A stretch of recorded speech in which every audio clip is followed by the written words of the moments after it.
बडगुजर लीलाज. काल big boss Marathi 6 मध्ये जो एपिसोड झाला, ॲक्चुअली एपिसोड म्हणण्यापेक्षा तो पण एक सेकंड ब्लॉकबस्टर एपिसोड होता.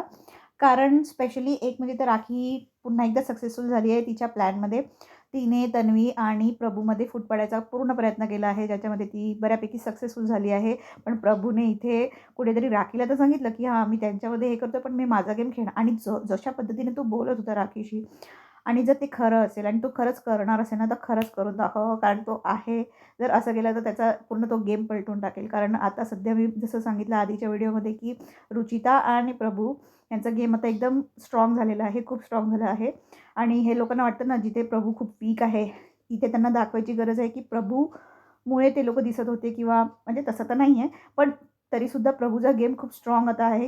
हे लोकं जे कुठेतरी त्याचा कुठेतरी थोडंफार यूज करत होते म्हणा, किंवा फायदा उचलत होते, किंवा त्याला वीक समजत होते, त्यांचा गेम पलटणार. जसं त्याने ना क्लिअर कट आहे ना असा लूक दिला ना विशालला, आणि विशालचा एवढा मोठा पोपट केला आहे ना प्रभूने या एपिसोडमध्ये, की लिटरली म्हणजे ॲटिट्यूड ॲटिट्यूड.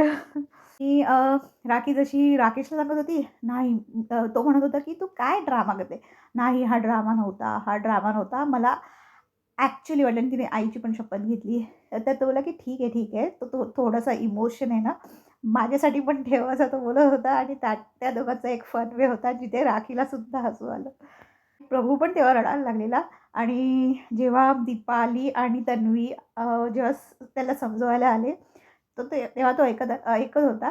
तो रडत होता जेव्हा राखी त्याला सांगत होती तेव्हा. आणि नंतर मग ह्यांनी विचारलं तेव्हा बोलतो, की नाही, तो तर राखी रडत होती म्हणून मला रडू आलं."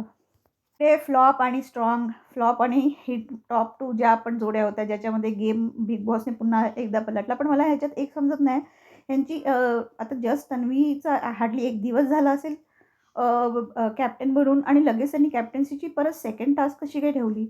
आणि पण ठीक आहे, गेम्स वगैरे होतात त्याच्यामुळे तो एक इंटरेस्टिंग पार्ट होतो. इथे कुठेतरी ना तन्वी आहे ना, थोडीशी वीक पडल्यासारखी वाटते as compared to Ruchita specially. आणि ह्याच्यामध्ये बोलतात ना बॅकफूटमध्ये खेळून म्हणा, किंवा त्याचा जो जो काही हटके जो गेम आहे ना, तो आहे राकेशचा. राकेशने ह्या आठवड्यामध्ये जशा पद्धतीने रुचिताला अप्रोच करून तिच्याशी जो गेम प्लॅन केला आहे, आणि जर प्रभू जसा बोलला आहे राखीला, त्याच्यामध्ये त्याने जो गेम सांगितला आहे त्याचा, तसं जर काही त्याने केलं ना, तर बात ही कुछ और हो जाएगी. अच्छा, ह्याच्यामध्ये स्पेशली तो जो इमोशनल टास्क ठेवला गेला होता, मला त्याबद्दल बोलायला कधीपासून खदखद होत आहे. कारण आहे ना, ह्याच्यामध्ये बिग बॉसने कोणाला फोर्स केलं नव्हतं, की तू सगळ्यांनीच यायला पाहिजे, किंवा सगळ्यांनीच त्यांचे इमोशन दाखवायला पाहिजे वगैरे, अशातला काहीच भाग नव्हता. पण त्यांनी सांगितलं, की ज्यांना ज्यांना जायचं आहे, ज्यांना मोकळं व्हायचं आहे, ज्यांना काही गोष्टी राहिल्या होत्या त्या बोलायच्या असतील, तर ते बोलू शकतात. तर ह्या टास्कमध्ये सॉरी, पण जेव्हा रुचिता नाही, राखी सावंत गेली ना, तर ज्या पद्धतीने अनुश्री आणि प्राजक्ता हसत होत्या ना, बघा, किती पण तुम्ही नाही म्हटलं तरी तुम्हाला स्वतःला पण तिथे ऑडियन्स म्हणून बघत असताना स्वतःला पण हसू आलं असेल. आणि हे आम्हालाही कळते, की प्राजक्ता किंवा अनुश्रीचा असा कुठलाही इंटेन्शन नव्हता, की ते तिच्या इमोशन्सवर, किंवा ती जे बोलत होती त्यावर बिलकुल हसत नव्हते. ती अनुश्रीने जसं एक्सप्लेन केलं किंवा प्राजक्ताने एक्सप्लेन केलं ना, ते एकदम क्लिअर होतं. तर मी त्यांच्या अगेन्स्ट बिल्कुल नहीं, कारण उन्होंने जो भी बोला है वो सच है। क्योंकि वो जब जैसे राखी रो रही थी ना, तो उसके आयलॅशेस लिटरली ते आले ना असे डोळ्याच्या बाहेर. ते बघून तर हसू येतच होतं, आणि ते कंटिन्युअसली ते असं बघून अजून हसू येत होतं. आणखी त्याच्यात अनुश्री सारखी हसत होती, तर मला लिटरली हसू येत होतं. तुम्ही परत एकदा तो एपिसोड बघा. तुम्ही 2-3 वेळा जरी बघणार ना, तुम्हाला स्वतःला पण हसू येईल.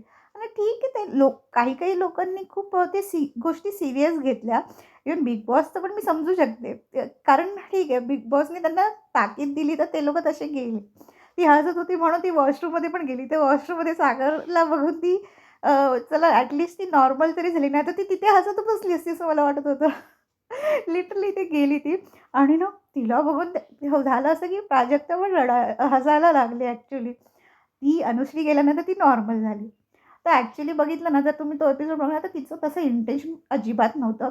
मी तर म्हणते रितेशने ना जेव्हा भाऊच्या धक्क्यामध्ये बोलेल ना, तर रितेशने उलट अनुश्री आणि प्राजक्ताच्या बाजूने हे सगळ्या गोष्टी बोलायला पाहिजे आणि रितेशने असं बोलायला पाहिजे, कारण ते आयलॅशेस बघून मला सुद्धा हसू आलं. असं जर बोललं ना, तर लिटरली सगळे हसतील. इकडे प्राजक्ता कशी बघ ना, ही कशी हसते, स्वतःला पण हसू येतं. आणि म्हणजे लिटरली ती प्राजक्ताची बघा ना, ही हसते म्हणून मला पण हसू येतंय. पण असं काही हे नव्हतं, तिला स्वतः पण हसू येतं, तर ठीक आहे यार. पण जेव्हा ना अनुश्रीची जेव्हा मी हे ऐकलं ना, जेव्हा ती गेलेली तेव्हा माहीत नव्हतं यार, म्हणजे खूप इमोशनल आणि खूप ह्याच्यातून खूप रडू भरपूर आलं. इव्हन राखी सावंतने किती ते लोकं बरोबर बोलले, बॅगेज घेऊन असेल ती सागर आणि अनुश्री जेव्हा बोलत होते तेव्हा एकमेकांशी. सागर कारंडे जेव्हा फोनवर बोलायला गेला तेव्हा अ, हे दीपाली आणि तन्वीचं रिएक्शनच मला समजलं नाही. तिकडे हे लोकं बोलतात ह्याच्यामध्ये पण ह्यांना बिग बॉस घ्यायचं आहे. म्हणजे असं काही नव्हतं त्याचं इंटेन्शन, पण तरीसुद्धा हे लोकं असं का बोलत होते? थोडंसं वियर्ड वाटलं मला ते. कारण त्याचं इंटेन्शन काय तिकडे आणि ह्यांचं हे लोकं इथे काय बोलतात आहेत. मला तर उलट वाटलं की हे लोकं सागर कारंडे बाहेर आल्या-आल्या बोलतील, "काय रे, कसा आहेस?"